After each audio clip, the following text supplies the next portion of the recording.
For 40 years, every sandwich he made was cut in half and passed across the table.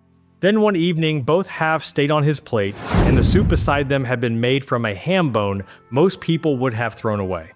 The bone flavored a small pot of beans. The last scraps of meat became sandwich filling. Even the bread, already beginning to dry, returned crisp and golden from the skillet.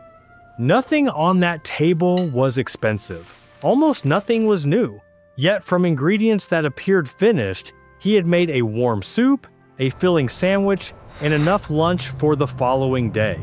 For older Americans living alone, meals like this solved two problems at once. They stretched limited groceries without waste, and they made cooking for one feel worth the effort. Some paired potato soup with fried bologna. Others served beans with pimento cheese, broth with chopped egg, or tomato soup with the sandwich almost every American child remembers. These were not simply cheap recipes. They were forgotten systems for turning very little into a complete supper. Here are 31 forgotten poor man's soup and sandwich meals for seniors living alone. Number 31. Cabbage potato soup with a butter and onion sandwich. This was supper when the pantry looked almost empty but still held the basics. Potatoes, cabbage, onion, salt, and water simmered together until the vegetables softened. Some of the potatoes were mashed against the pot, thickening the broth without cream. For the sandwich, onion was cooked slowly in butter or saved pan fat, then placed between two slices of bread. Some families toasted it, others ate it soft.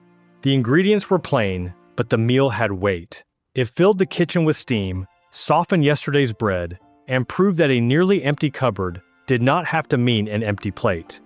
Number 30. Creamed corn soup with a tomato mayonnaise sandwich. Canned corn waited patiently through winter, bad weather, and the weeks when a trip to the store had to be delayed. Cream-style corn was warmed with milk, butter, and pepper. A spoonful of whole corn sometimes added texture. Beside it sat a tomato sandwich, garden slices on soft bread with mayonnaise, salt, and black pepper. In summer, the tomato might still be warm from the backyard. The soup was sweet and soft. The sandwich was cool and juicy. Together they made a meatless lunch feel complete. Nothing required a large pot, a long recipe, or more food than one person could reasonably finish. Number 29. Chicken broth with a chopped egg sandwich. Not every meal had to be heavy. On tired days, a clear bowl of chicken broth and a soft sandwich could be enough. The broth often came from a chicken cooked earlier. Bones, skin, onion ends, celery leaves, and water simmered until the liquid turned golden. For the sandwich, one boiled egg was chopped with mustard, mayonnaise, butter, or simply salt and pepper. This combination was quick and familiar. It did not demand much standing or cleanup, yet it still looked like a proper meal. A plate beside a steaming bowl, not crackers eaten over the sink. Number 28. Vegetable barley soup with a cheese and pickle sandwich. Barley made a little food go farther. A small handful could turn thin vegetable broth into something that stayed with a person through the afternoon. The soup used onion, carrot, celery, cabbage, or whatever needed to be eaten. Barley swelled slowly, absorbing broth and making the pot fuller than its ingredients suggested. The sandwich paired a thin slice of cheese with a homemade pickle. The pickle brought crunch and sharpness. The cheese brought richness without much meat. This combination belonged equally to farm tables, lunch pails, and small city kitchens. One pot of soup could become several different meals simply by changing the sandwich beside it. Number 27. Potato onion soup with a fried bologna sandwich. For many working families, bologna was dependable meat that could be sliced thin and made better with a hot skillet. The soup used potatoes, onion, water, and perhaps milk, butter, or bacon grease. As the potatoes broke down, the broth became creamy without requiring much dairy. Then a bologna slice hit the skillet. Its edges curled and its center browned. Yellow mustard went on the bread, and the hot meat followed. The meal smelled richer than it cost. For someone eating alone, the sizzling pan and curling slice brought a little movement and ceremony back into supper. Number 26. Cream of celery soup with a tuna salad sandwich. Condensed cream soups became familiar shortcuts in post-war American kitchens. Cream of celery was mild, inexpensive, and easily stretched with milk or water. One can of tuna could make more than one sandwich when mixed with celery, pickle relish, onion, egg, or mayonnaise. The remaining filling waited for tomorrow. This meal required no roast, no complicated timing, and very little handling of raw food. It was useful when weather, distance, or low energy made shopping difficult. It was not a showpiece, it was dependable. And dependable food mattered when a person wanted to remain in charge of their own kitchen. Number 25, split pea soup with a toasted cheese sandwich. Split peas needed no soaking. With onion, carrot, and water, they slowly dissolved into a thick green soup. A ham bone or a few scraps added smoke, but the peas could carry the meal themselves. The sandwich was bread and cheese toasted in a skillet or under a broiler. A thin layer of cheese was enough beside such a hearty soup. The pairing worked because each half supported the other. Crisp bread and salt beside warmth and substance. Both reheated well and both could be made in modest portions. For someone living alone, that was important. The meal offered comfort without filling the refrigerator with leftovers that felt like an obligation. The table that once seated 6 did not become easy to face simply because portions became smaller. Cooking for one meant deciding that one person was still worth peeling potatoes for and still worth setting a plate for. Soup and sandwich meals helped because they were naturally manageable. One saucepan, one skillet, one bowl, one plate. Enough for tonight and perhaps tomorrow, but not enough to turn the refrigerator into another reminder of who no longer lived in the house. Number 24, tomato rice soup with a deviled ham sandwich. Leftover rice often disappeared into the next day's soup. Added to tomatoes, broth, onion, and seasoning, it turned a thin soup into a filling lunch. The sandwich came from another pantry standby, deviled ham. A small can was strongly flavored, so mustard, relish, or chopped onion could stretch it across several slices of bread. This was a meal for days when there were no fresh groceries but enough shelf food to avoid going hungry. It came together quickly and required no complicated preparation. The tomato soup was bright and warm. The sandwich was salty and sharp.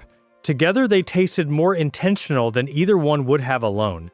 Number 23, navy bean soup with a ham salad sandwich. A Sunday ham rarely ended on Sunday.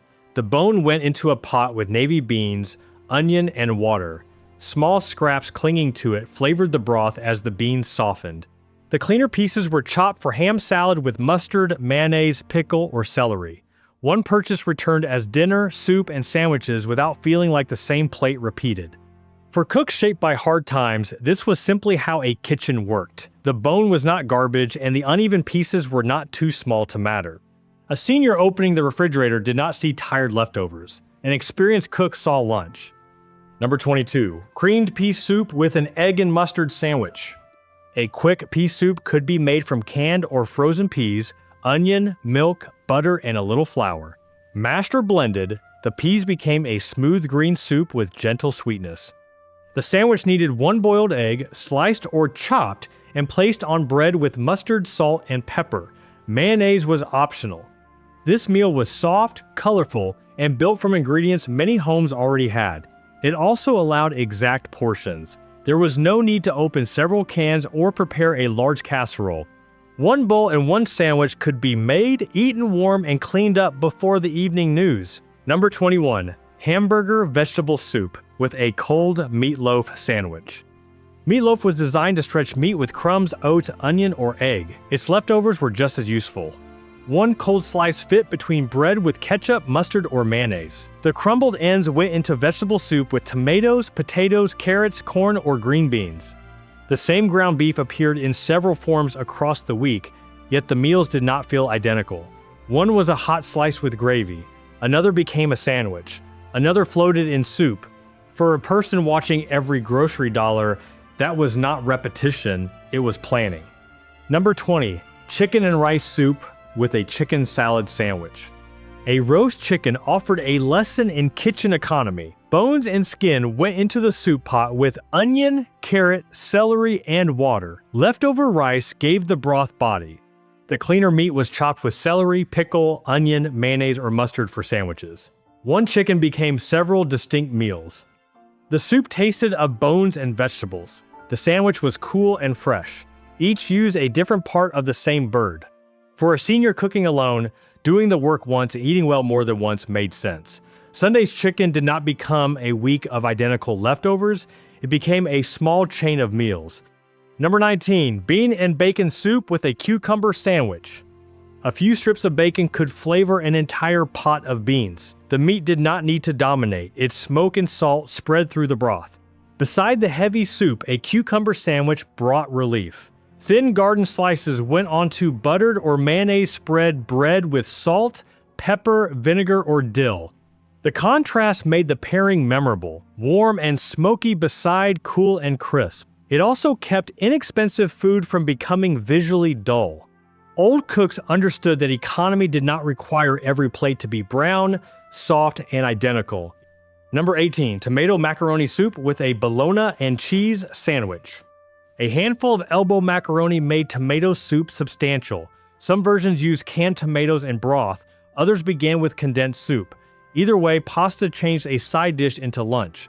The sandwich used 1 or 2 thin bologna slices and a modest piece of cheese. It could be cold, toasted, or warm, just enough for the cheese to soften. This was familiar mid-century food because every ingredient was affordable and easy to recognize. Children ate it without argument, and adults valued its speed. For one person, the macaroni helped the soup reheat well, while mustard or pickle could make tomorrow's sandwich taste slightly different. Leftovers were not disappointments in kitchens shaped by hard times. They were ingredients with a head start. A ham bone was already seasoned. Yesterday's rice was already cooked. Stale bread was ready to toast. The end of a meatloaf could enter soup while the clean slice became a sandwich.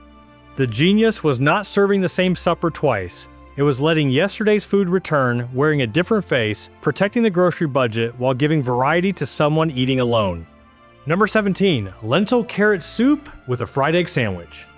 Lentils cooked faster than many dried beans and needed no overnight soaking. With onion, carrot, water, and seasoning, they became a thick soup in less than an hour. The sandwich centered on one fried egg. Its yolk added richness, its brown edges added texture, and mustard or hot sauce kept the bread lively. The meal contained no expensive meat, but it did not feel empty. Lentils gave the bowl body, while the egg made the sandwich satisfying. The ingredients also stored well. On a cold evening, a real supper could begin with a cup of lentils and 1 egg. Number 16, cream of mushroom soup with open-faced cheese toast. Cream of mushroom soup became a great shortcut of mid-century cooking, appearing in casseroles, gravies, sauces, and quick lunches.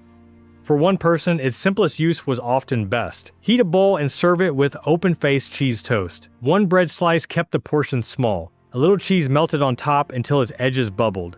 The meal felt warm and finished without producing several pans to wash. It suited evenings when a full dinner seemed unnecessary, but skipping food entirely did not. 1 bowl, 1 piece of toast, and 10 quiet minutes at the table could be enough. Number 15, ham and potato soup with a mustard sandwich.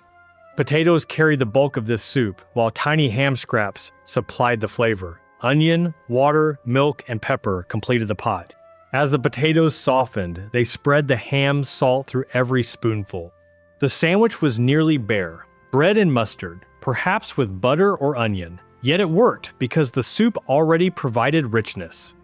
Old budget cooking often used strong flavors in small amounts. Ham, mustard, pickle juice, and onion made plain ingredients feel complete. Meat did not need to fill the bowl or cover the bread. A little flavor, carefully used, could carry the whole meal. Number 14, vegetable noodle soup with a peanut butter sandwich. In some homes, peanut butter appeared beside soup because it was inexpensive, shelf-stable, and required no cooking. It was not universal, but for many families, it became a familiar rainy day lunch. The soup used broth, small noodles, carrots, peas, corn, or whatever vegetables were available. The noodles gave it substance without meat. For seniors, both parts were easy to store and manage. The pairing also carried childhood associations. A bowl of noodle soup and half a peanut butter sandwich could connect a quiet afternoon to lunchboxes, school kitchens, and earlier years when someone else had placed the plate on the table. Number 13, Corn chowder with a pimento cheese sandwich. Corn chowder made canned corn feel generous. Potatoes, onion, milk, butter, and corn simmered until the broth became creamy and slightly sweet. Pimento cheese brought color and sharpness. Cheese mixed with pimentos, mayonnaise, and sometimes mustard became a spread, allowing a small amount to cover bread evenly. The pairing looked cheerful.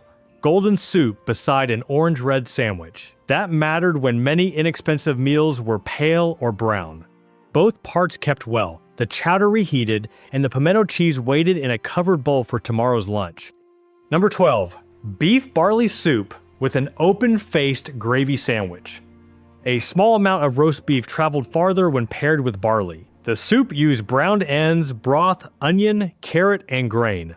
As the barley swelled, it made the pot hearty, without demanding much meat. The sandwich was open-faced and eaten with a knife and fork. Bread held a thin beef slice or simply hot gravy after the meat was gone. This was a natural day-after-Sunday meal. The roast had already served the family table. Now every scrap and drop of gravy received another purpose. For a senior, even half a slice of bread could make a satisfying portion. Number 11. Chicken noodle soup with an egg salad sandwich. Few pairings felt more familiar. The soup might be homemade from chicken bones or quickly assembled from broth, noodles, carrot, and celery. The sandwich used chopped egg, mustard, mayonnaise, salt, and pepper. The textures were easy, and the flavors asked nothing unusual of the person eating them. That familiarity made the meal useful when appetite was uncertain or cooking felt tiring. It carried the atmosphere of lunch counters, church basements, cafeterias, and home kitchens. For someone alone, familiar food could be easier to prepare than something new. The hands already knew what to do, even when the recipe card had disappeared. Independence did not always look dramatic. Sometimes it looked like warming one saucepan, making one sandwich, and washing one bowl instead of 4 pots. Easy food did not mean a senior had stopped caring. Often, it meant the opposite. A manageable meal allowed someone to stay in control, use what was already there, and prepare real food without turning supper into a physical project. Soup and sandwiches met people where they were. Portions could be small, leftovers useful, and tomorrow's lunch already waiting. Number 10. Black-eyed pea soup with a fried potato sandwich. Black-eyed peas were everyday food in many southern kitchens, affordable, filling, and easy to season with onion, tomato, ham scraps, or saved fat. The sandwich used thin potato slices fried until browned, then layered on bread with salt, pepper, onion, mustard, or hot sauce. It turned one potato into something more satisfying than plain bread. No large piece of meat was necessary. The crisp potato against the soft peas created contrast, while onion and pepper brought character. It was humble food, but not careless food. Someone still watched the skillet, turned each slice, and built the sandwich with intention. Number 9. Onion soup with an American cheese toastie. Onions were inexpensive, but given time, they could make a kitchen smell rich. Cooked slowly until soft and brown, they formed a simple soup with broth, pepper, and perhaps a little flour. The toastie was American cheese between buttered bread, browned until the center softened. The pleasure came from transformation. Sharp onions became sweet, soft bread became crisp, cheese melted into the corners. For someone cooking alone, those changes made supper feel active. A few ordinary ingredients became something fragrant and worth waiting for. Number 8. Pantry vegetable soup with a bean spread sandwich. This soup had no fixed recipe. It used half a can of corn, frozen peas, a soft carrot, cabbage, leftover tomatoes, or anything that needed to be finished. The sandwich followed the same rule. Leftover beans were mashed with onion, vinegar, mustard, pickle juice, or mayonnaise and spread on bread. Every batch tasted different because the pantry was different. Small amounts of food found a useful place instead of being forgotten. This was less a recipe than a habit. Look carefully, waste nothing, and let the meal be shaped by what the kitchen already held. Number 7. Potato soup with a sardine sandwich. A sardine sandwich may sound unusual today, but canned sardines were shelf-stable, strongly flavored, and easy to divide into small portions.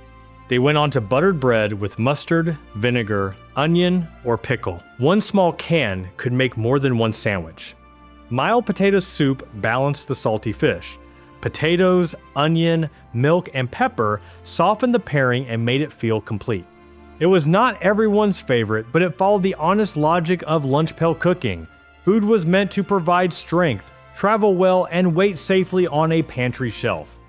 Number 6, ham bone bean soup with a cheese and onion sandwich. A ham bone looked finished, but it still held flavor. Simmered with beans and onion, it released smoke, salt, and small bits of meat hidden around the joints. The sandwich was thin cheese and sliced onion on bread, toasted or cold. The sharp onion made a small amount of cheese feel larger. The soup also changed each day. The first bowl was brothy. Later bowls became thicker as the beans softened. For cooks who judged food by usefulness rather than appearance, throwing away that bone would have felt like throwing away part of Sunday dinner. Number 5, vegetable beef soup with a fried bologna and mustard sandwich. Vegetable beef soup often cleared the refrigerator. A small beef piece, leftover gravy, soft carrots, potatoes, tomatoes, peas, and green beans all found a place in the pot. Beside it, fried bologna with yellow mustard recalled factory lunches and small-town diners. It was heavier than the earlier bologna pairing and suited a cold afternoon. For a senior, the soup could be frozen in small containers, while the sandwich took only minutes. A real meal was available without beginning from nothing every day. Number 4, split pea and ham soup with a grilled onion sandwich. Split peas dissolved into a thick base, while carrot, onion, and a little leftover ham gave the soup sweetness and smoke. The sandwich required no meat. Onion slices were browned slowly, placed between buttered bread and grilled. Cheese was optional. The onions were the filling. This pairing showed how one costly ingredient could remain in the background. Ham seasoned the soup while inexpensive onions carried the sandwich. On a cold night, the simmering pot and browning skillet made a quiet kitchen feel occupied. The final 3 combinations were not remembered only because they were inexpensive. They were remembered because someone had once made them with care. Number 3, creamy potato soup with an egg and cheese sandwich. This meal turned breakfast ingredients into supper. Potatoes and onions simmered until soft. Some were mashed into the broth, and milk or butter made the soup creamy. It did not need to be perfectly smooth. The uneven pieces made it feel homemade. For the sandwich, 1 egg was fried, scrambled, or chopped after boiling, then placed on bread with a modest cheese slice. Its power came from muscle memory. An older cook did not need a card to know when the potatoes were ready or how much pepper belonged in the pot. The smell arrived before the memories. Butter in the skillet, onion in the soup, cheese beginning to soften. Suddenly, the kitchen felt connected to school mornings, children at the table, and someone asking whether there was enough for one more. It tasted less like a budget meal and more like the kind of supper someone once made for you. Number 2, old-fashioned bean soup with a pimento cheese sandwich. A pot of beans was a promise that there would be food today and tomorrow. Dried beans were soaked and simmered with onion, salt, and whatever seasoning the kitchen could spare. Some cooks used a ham hock. Others relied on pepper, tomato, bay leaf, or bacon grease. The details changed, but the purpose remained: make something substantial from very little. The sandwich made each bowl feel different. Pimento cheese spread easily, needed no cooking, and brought color to the plate. One day it could be toasted, the next served cold with pickles. For a senior living alone, the bean pot offered security without demanding daily effort. The sandwich added freshness and choice. A pot of beans promised there would be food tomorrow. The sandwich made tonight feel special. Number 1, tomato soup with a grilled cheese sandwich. No other pairing on this list carries so many American memories. For some, it was a school lunch on a snowy day. For others, it was food served after playing outside, brought to bed during a cold, or made when a parent came home tired. The soup might have come from a can, mixed with milk or water. It might have begun with home-canned tomatoes, onion, and broth. The sandwich might have used cheddar, American cheese, or whatever was in the refrigerator, but the moment was similar. Butter met the skillet, bread began to crackle, cheese softened, tomato soup sent up steam. And now, the story returns to that quiet kitchen. The older man sits at the table, but memory fills the other chairs. He can almost hear children arguing over the darker sandwich. He remembers someone cutting grilled cheese into triangles because that was the only correct way. He remembers spoons tapping bowls and the warning to let the soup cool. Now he makes half a sandwich and pours one bowl. The second chair remains empty. Yet when he dips the toasted corner into the soup, the meal still performs its old work. It warms his hands, slows the evening, and makes the kitchen smell like people have been cared for there. The table has changed, the meal has not. For a few quiet minutes, the house remembers everyone who once sat there. These meals were never about culinary fashion. They were about knowing what a potato could do, how far one ham bone could travel, and why yesterday's bread still had value. They protected grocery budgets without giving up the dignity of a real meal. They required manageable effort, produced useful leftovers, and allowed one person to keep cooking in a kitchen built for a family. The older man finishes his soup. Only crumbs remain. The radio still plays. Tomorrow's lunch is covered in the refrigerator. The second chair is empty, but the room no longer feels quite as silent.